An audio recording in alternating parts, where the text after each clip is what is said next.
Welcome to episode 48 of Pink's Picks, Recommendations from a Retired English Teacher.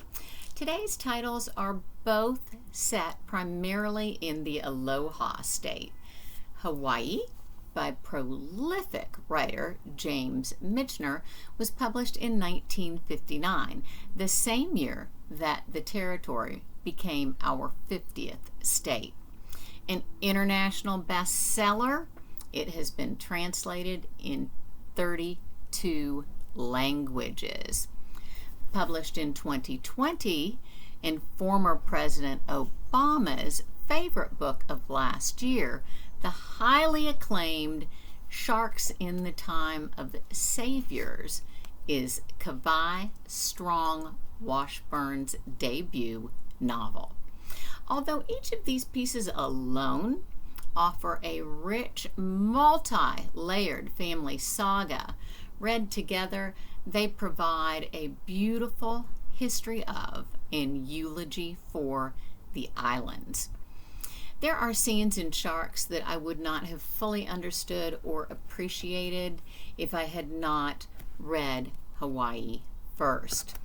Bear in mind, however, that Michener's tome is 1,130 pages, a challenging length even for me. Additionally, he doesn't delineate chapters, but rather organizes into 6 sections, beginning millions of years ago with the geological formation of the volcanic land masses. This part is interesting, but thankfully short. He continues with the first settlers, an incestuous, polyamorous, polygamist, polytheistic group of explorers from other Pacific islands who began cultivating the land in the 8th century. Michener fast forwards to the arrival of ships along the trade route whose captains and crews were greeted by naked, gorgeous Polynesian girls swimming to or surfing by their vessels.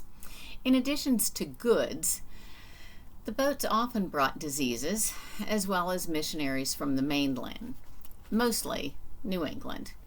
White people, or haoles, intent on civilizing the natives and eventually developing their land. Hawaii's eclectic culture evolved from the coterie of Asian countries from which workers were recruited. Michener ends the novel in the post-World War II 1950s when Hawaii's wealth and government is controlled by descendants of the original settlers who have intermarried with the progeny of missionaries and the Asian immigrants.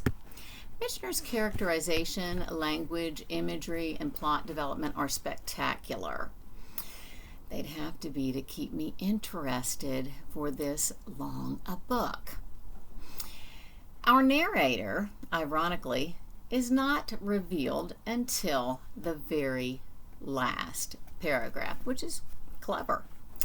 Sharks, on the other hand, has 5 first-person narrators, Augie and Malia Flores, and their 3 children, all who are affected differently when middle child, 7-year-old Nanoa, falls overboard and is surrounded by sharks.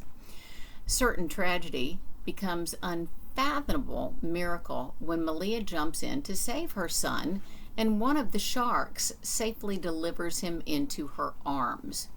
Shortly afterward, Noah exhibits otherworldly abilities that ultimately fracture the Flores family and cause them to question their very foundation. I love Washburn's poetic prose. I love his heartbreaking depiction of poverty in the Pacific Islands,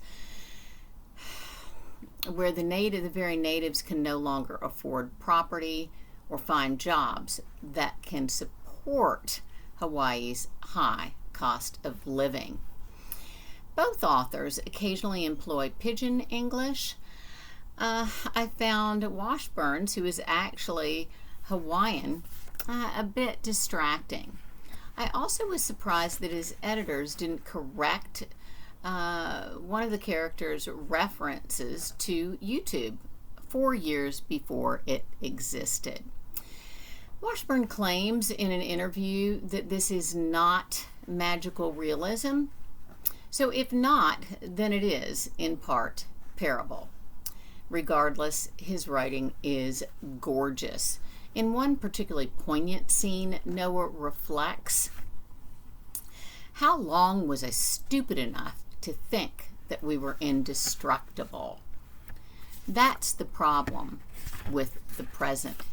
It's never the thing you're holding, only the thing you're watching later from a distance so great the memory might as well be a spill of the stars outside a window at twilight. I give both of these books an A. Next time I'll be discussing one book set in the fictional Gilead and another set on the Gilead River. Until then, stay safe, be healthy, and of course, do your homework. Bye-bye.